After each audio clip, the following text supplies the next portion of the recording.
Hulikam ang biglang pagliyab ng isang UV Express van sa Visayas Avenue sa Quezon City. Sa Banawe Street naman nasunog ang isang tindahan ng auto parts at supplies. May unang balita live si James Agustin. James! Bang, good morning. Inaalam pa ng Bureau of Fire Protection yung posibleng sanhi ng apoy na tumupok sa 3 palapag na commercial establishment dito po yan sa Quezon City. Laman iba ng establishmento yung mga ibinebenta na iba't ibang auto parts and supplies. Sumiklab ang sunog sa 3 palapag na commercial establishment sa Banawe Street sa Quezon City. Bandang 1:00 na madaling araw kanina. Itinaas ang unang alarma. Nasa 18 fire truck ng Bureau of Fire Protection ang rumisponde, bukod pa sa mga fire volunteer group. Ang mga bumbero hindi agad napasok ang nasusunog na establishmento, kaya gumamit na sila ng hagdan para maabot ang ikalawang palapa at makapagbuga ng tubig.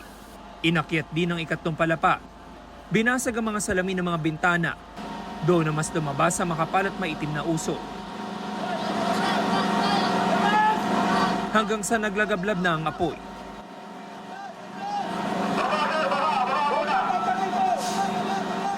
Mabilis ang bumaba ang isang bumbero at inabot ang fire hose mula sa kasama para mabugahan ito ng tubig.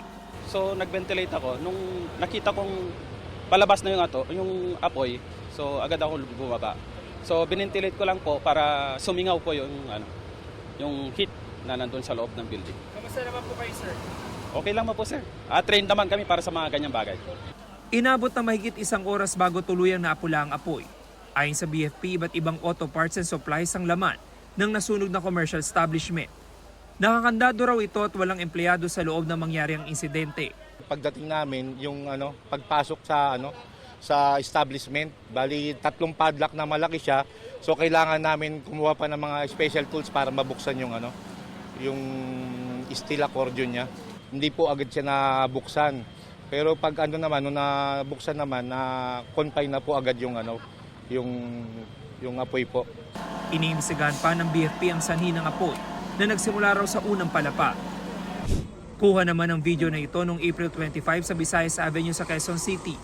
Ang isang UV Express van biglang nagliyab.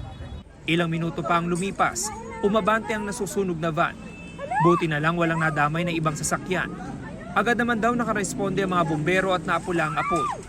Na nagliliyab. Siguro I think few minutes, nandun siya, 4 minutes maybe, kasi nandun lang din naman kami sa gilid.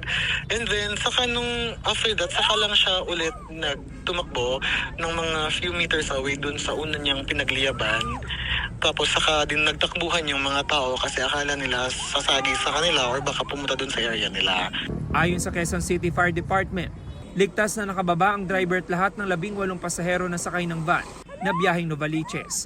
Sa inisyal na imbestigasyon, mga pasahero raw nakaamoy na parang may nasusunog, kaya huminto ang van. Nang i-check na ito ng driver, bigla na lang daw may umusok sa air conditioning unit hanggang sa nagliyab.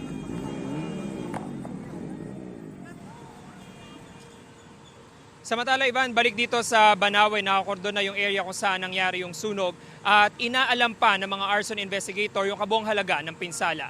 Yan ang unang balita mula rito sa Quezon City. Ako po si James Agustin para sa GMA Integrated News. Kapuso, huwag magpapahuli sa latest news and updates. Mag-iuna ka sa balita at mag-subscribe sa YouTube channel ng GMA Integrated News.